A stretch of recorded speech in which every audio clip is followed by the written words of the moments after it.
don't see. I want you to know that whatever this is, and wherever it takes us, that I'm with you. Every step, every moment, I'm with you. I'm in. I'm so in. I loved getting to see this film. Thank you. And one of the things that was so beautiful is, of course, Jeremy and Melissa's story. And I think because it's rooted in God, right? And talk to me a little bit about how their faith helps them navigate the highs and lows that are to come. I love Jeremy and Adrian Camp and remember so vividly when we first heard their story. We sat down with them for a few hours, not looking to do another, after the movie I Can Only Imagine, another movie in the genre. But their story was so powerful.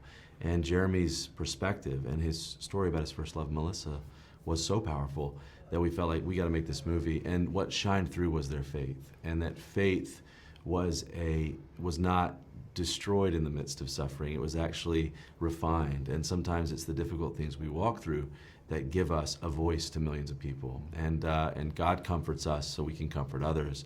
And that was such a powerful theme. And their faith was so strong through this journey. Melissa's faith was, the whole thing that got us involved was hearing her testimony of saying, if one life is changed by what I walk through, I'll walk through it. And it was just such a selfless love story.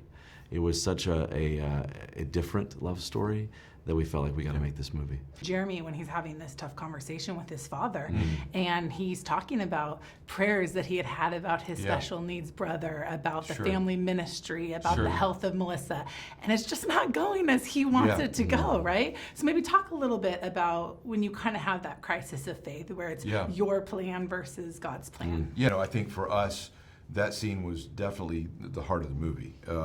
And Gary Sinise is a legend, and when he signed on to play the role, he's been a mentor of ours for about 10 years, and it's the first time we've asked him to be in one of our films.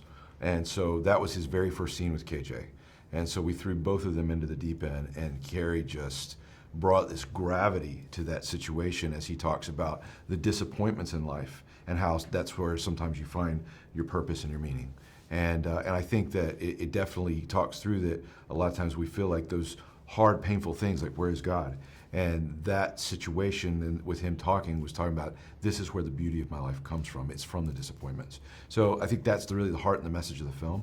And I think Gary just portrayed that beautifully in that moment. I don't know if it was something that was part of Jeremy's story, if you guys worked it in, but the analogy with the stars and the idea that there's a trillion stars that God paints with, yet he knows my name. And the brighter the star, the shorter the lifespan. What's interesting about the whole metaphor of the galaxy and the stars in the film is we had Melissa's actual journals. And so her voice is so present in the film, and some of the things that she wrote about in destiny and letting your light shine, and we thought about how do we illustrate these things. And Madeleine Carroll, who's a producer on the film, she was an actor, and I Can Only Imagine, she had the idea of this metaphor of the galaxy and the stars, and it's so cinematic and it's so beautiful, but it's also so meaningful, the idea that all of their light shines together in different ways, and that really is a metaphor for how each of our lives shine. And I thought it was a beautiful, beautiful way to illustrate it and create beautiful, beautiful images in the movie. I still believe